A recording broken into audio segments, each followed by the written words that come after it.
ज्योति मल्होत्रा ने किया ऐसा कांड कि पूरा देश हुआ शर्मसार। लेकिन एक और जासूस की कहानी आपको कर देगी हैरान। आज ज्योति मल्होत्रा से भी खतरनाक जासूस से आपको मिलवाते हैं, जिसे हुआ आईएसआई एजेंट से प्यार। आइए आज माधुरी गुप्ता और जमशेद के प्यार का करते हैं पोस्टमार्टम। ट्रैवल विद जो के नाम से यूट्यूब चैनल चलाने वाली ज्योति मल्होत्रा, जिसे फिलहाल पुलिस ने पाकिस्तान के लिए जासूसी करने के बहुत संगीन आरोप में गिरफ्तार किया हुआ है। अब ज्योति पर आरोप यह है कि उसने पाकिस्तान की खुफिया एजेंसी आईएसआई जो है उस तक भारतीय सेना से जुड़ी हुई कई सारी सेंसिटिव इंफॉर्मेशन वहां तक पहुंचाई। अब ज्योति की इस करतूत ने लोगों के जहन में एक बार फिर से उस जासूस के नाम को जिंदा कर दिया है, जिसने पाकिस्तान की धरती से भारत को धोखा दिया और आईएसआई के लिए कई भारतीय जिंदगियों की मौत का वो सबब बन गए। दरअसल ये जो कहानी आज मैं आपको बताने जा रही हूँ, ये माधुरी गुप्ता नाम की एक पाकिस्तानी जासूस की है। माधुरी गुप्ता कोई सोशल मीडिया इन्फ्लुएंसर नहीं थी, कोई बड़ी सोशल मीडिया स्टार नहीं थी, बल्कि वो एक अनुभवी राजनयिक थी, और वो भी इस्लामाबाद में भारतीय उच्चायोग में प्रेस और सूचना विभाग की दूसरी सचिव थी। उनकी कहानी जो है वो ज्योति से जरूर बिल्कुल अलग है, लेकिन आपको वो चौंका देगी। शुरू से शुरू करते हैं। ये बात है 2010 की, जब दिल्ली पुलिस की विशेष शाखा ने माधुरी को ऑफिशियल सीक्रेट्स एक्ट के तहत गिरफ्तार कर लिया। अब उन पर आरोप यह था कि उन्होंने भारत की रक्षा से जुड़ी हुई जो गोपनीय जानकारी थी वो पाकिस्तान की खुफिया एजेंसी आईएसआई को दी। अब कुछ यूं आईएसआई एजेंट के चंगुल में ये माधुरी गुप्ता जो है वो फंस गई। मैं आपको बताती हूँ। सोचिए, जवाहरलाल नेहरू विश्वविद्यालय, ये जो यूनिवर्सिटी है, उसकी स्टूडेंट रही माधुरी गुप्ता, जिन्होंने यूपीएससी की परीक्षा में सफलता हासिल कर ली थी और भारतीय विदेश सेवा को करियर के लिए उन्होंने चुन लिया। इराक, लाइबेरिया, मलेशिया और क्रोएशिया जैसे देशों में माधुरी ने कई बहुत ऐसे इंपॉर्टेंट पोजीशंस रही जिन पर काम किया। और सबसे महत्वपूर्ण आप जानते हैं क्या था इसमें? उर्दू भाषा पर जबरदस्त पकड़ उनकी थी, और इसी के चलते 2007 ये वो साल था जब माधुरी को इस्लामाबाद में भारतीय उच्चायोग में द्वितीय सचिव, जो प्रेस और सूचना के अंडर आता था, उसमें उसके रूप में तैनात कर दिया गया। अब मैं आपको बताऊं, उनका जो काम है वो पाकिस्तानी मीडिया को स्कैन करना, भारत के लिए महत्वपूर्ण रिपोर्ट्स वहां पर तैयार करना होता था।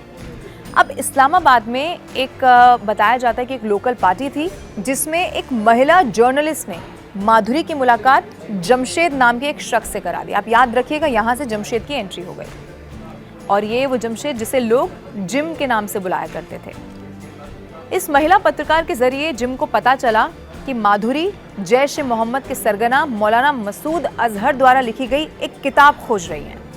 वो ढूंढ रही थी उस वक्त, हो सकता है किसी रिपोर्ट के लिए या किसी और कारण से। बस यही वो मौका था जब से जिम को एक मौका मिल गया और उसने इस किताब को ढूंढने के बहाने यहाँ माधुरी से जो नजदीकी बढ़ाना था वो शुरू कर दिया। और कुछ ही दिनों में 30 साल के जमशेद में 52 साल की माधुरी को पूरी तरह से अपने प्यार के काबू में कर लिया। 52 साल की माधुरी उस समय जमशेद के प्यार में इस कदर डूब गई कि वो उससे शादी करने, और यहाँ तक सीमित नहीं, वो खुद हिंदू थी, वो इस्लाम को अपनाने तक को तैयार हो गई। लेकिन जमशेद उसने साजिश के तहत माधुरी से उसके जो राज थे वो जानना धीरे धीरे शुरू कर दिया। अब एक दिन बताया ये जाता है कि जमशेद को ये मालूम हुआ कि वो भारत सरकार के जो रवैया है उससे बेहद खफा है, और इसी नाराजगी की वजह से उसने 2 साल की जो छुट्टी है वो नामंजूर होना और वेतन रोका जाना, कुछ ऐसे कारण थे जिनसे वो बड़ी नाराज थी।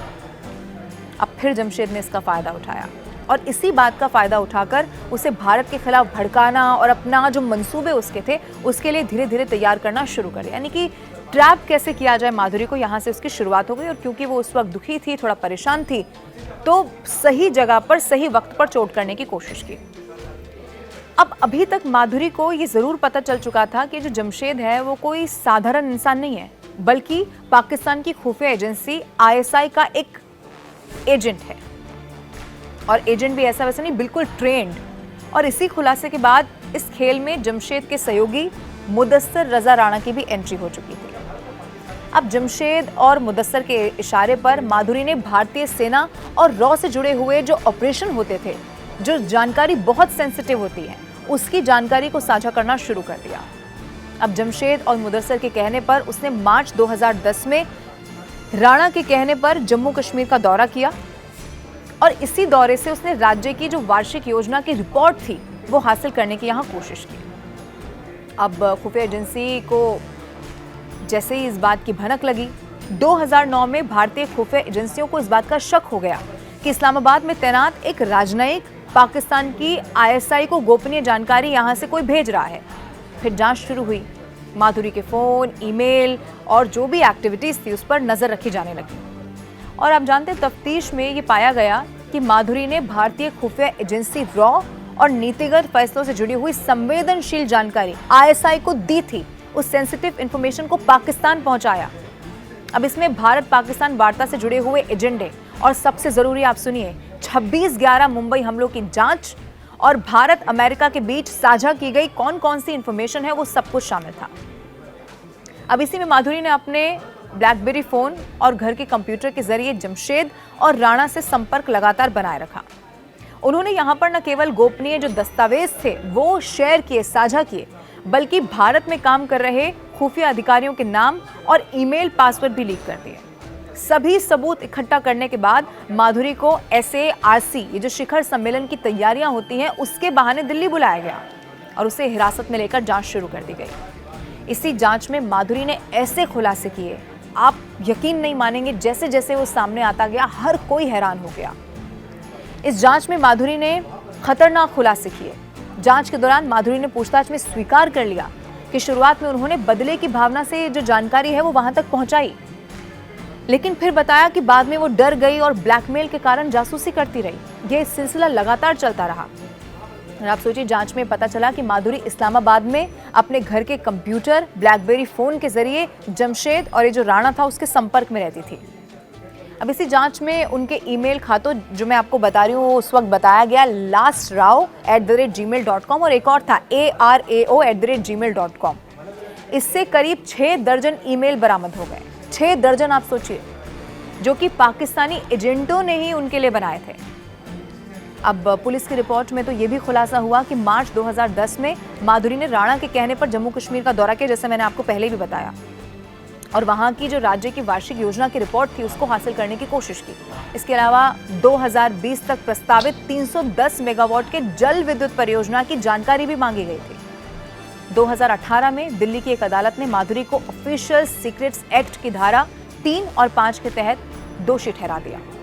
और ऐसे एक माधुरी जिसका ताल्लुक भारत से था, लेकिन आप सोचिए, अपने देश से ही माधुरी ने गद्दारी की, वो देशद्रोही कहलाई और सारी खुफिया जानकारी जो उसकी पहुंच तक थी उसने पाकिस्तान तक पहुंचाने की कोशिश की। इसीलिए ये माधुरी गुप्ता की कहानी जो इसीलिए आज जहन में आती है क्योंकि ज्योति मल्होत्रा पर भी जासूसी जैसे ही कई आरोप लग गए हैं और पाकिस्तान से सीधा सीधा कनेक्शन सामने आ रहा है। और मुझे उम्मीद है कि अगर आप इस कहानी के बारे में अभी तक नहीं जानते होंगे, खासतौर पे इस प्यार के बारे में, तो अब आप जान गए होंगे। ये वीडियो आपको कैसा लगा आप कमेंट करके भी ज़रूर बताइएगा। एक बार फिर आपसे मुलाकात होगी और किसी और के प्यार का करेंगे पोस्टमार्टम।